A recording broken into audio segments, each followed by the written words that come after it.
Council. So is there anybody here engaged in any type of honor society? Okay, keep your hands up and you can just share, just name one, because I know some of you are probably going to name all five, but. Waterboard. Waterboard? Phi Beta Sigma. Phi Beta Sigma. Okay. Anyone else on this side?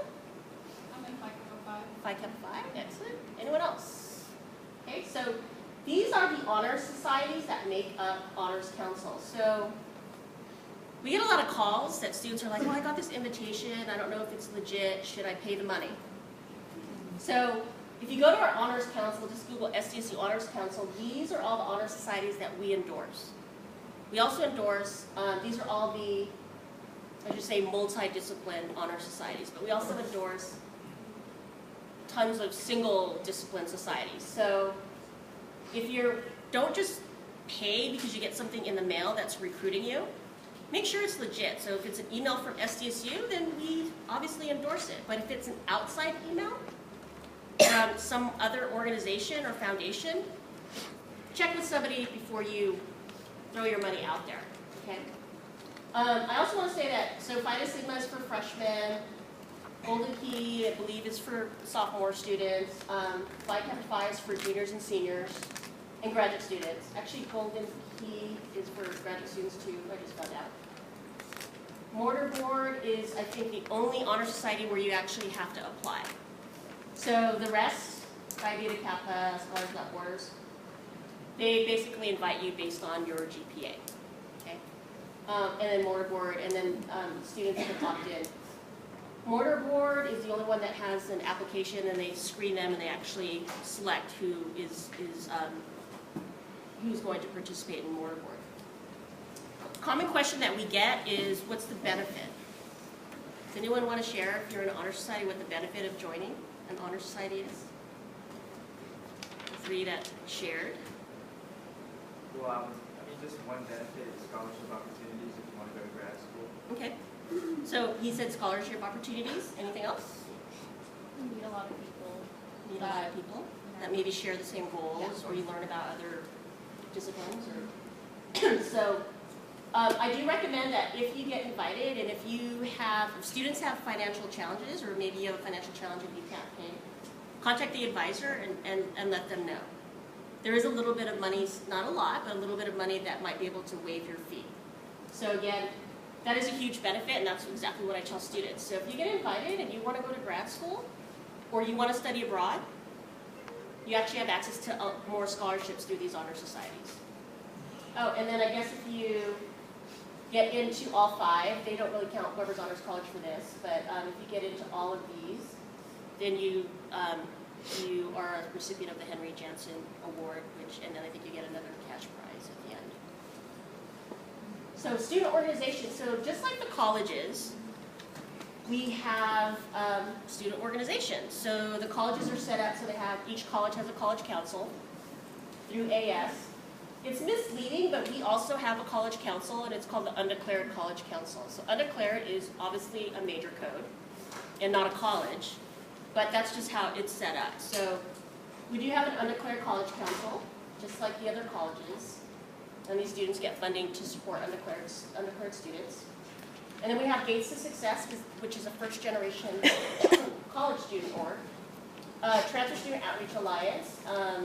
And I want to give props to Emily for always inviting us out to table. I think during transfer orientation, we're the only student org. TSOA is the only student org that tables. Whoever's Honors College students have their own society as well. And then Scholars for Success is for the commuter students from Compact for Success. They have their own student org. So we do have student orgs. This fall, we're actually piloting a DUS Student Leadership Council, and that's basically bringing in all the presidents from all of these organizations in, because there's a lot of collaboration that should be happening that may not be, and we don't want students we know students are really busy, so we don't want them to double or duplicate their efforts. So we're piloting this. It's been very successful so far, and we're having a third meeting this Friday. So this is new to DUS, and we're actually now leading transfer student success on campus. So a lot of UC campuses have their own transfer center, and we don't have one center, right, that transfer students can just walk in. So now transfer students have a home, and that's in the Division of Undergraduate Studies. So we partner up with an admissions counselor to host Transfer Student Day, which we just did that, I think, before Thanksgiving, and then one earlier this fall. And then I'm the main contact until we can figure out who the advisor is going to be for transfer students. Transfer Student Outreach Alliance will continue to be a student organization, but it's now an initiative across campus where we're really trying to support. A lot of attention has been put on first-time freshmen. You're probably aware of that.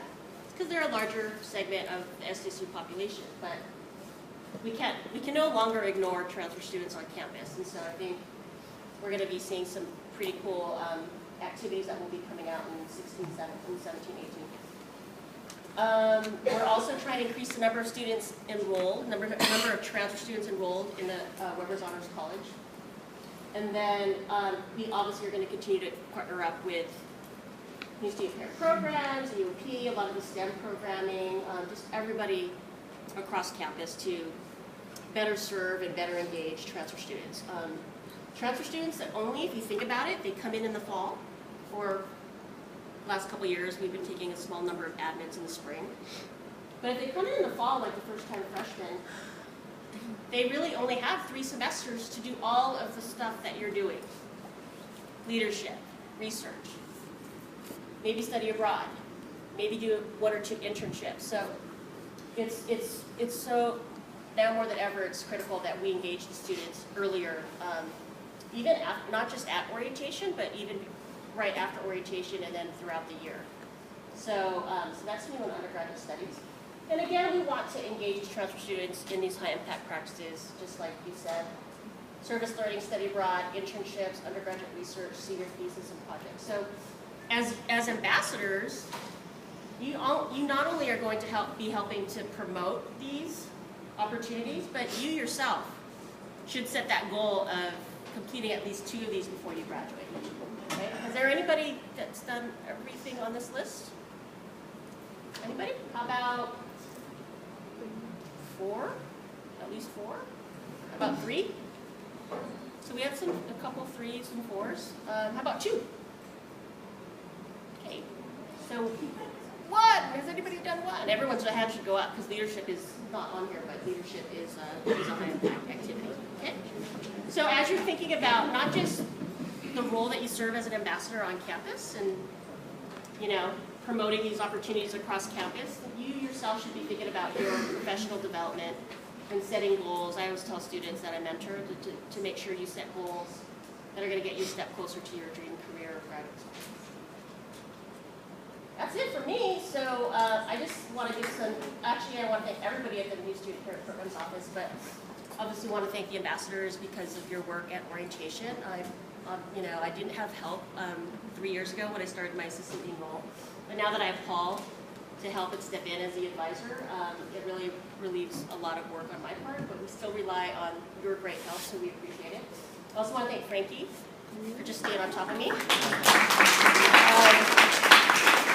think I was supposed to speak when we got the election results, and it just so happened I was telling Frankie, like, not only like the election results came in, but like everything that could possibly go wrong in one day as an assistant dean went wrong that day. So I apologize for, and I want to thank you for being flexible and letting me come back out. And of course, Emily and just her help engaging TSOA at orientation and just really giving TSOA leaders a chance to outreach to the transfer student population. So, any questions? No questions. All right, there's my direct line, and then I have an invitation to each and every one of you about national scholarships or graduate school. So, if you want to contact me, you can definitely get on my calendar. Honor students meet with Dr. Martha Enciso, but if you're not in the Weber's Honors College, which is probably the majority of you, and you want to talk about your goals or what you might be eligible for, there's my direct line. I'm going to give these slides to Frankie, and then you can also shoot me an email to schedule. So, thank you, and good luck on finals.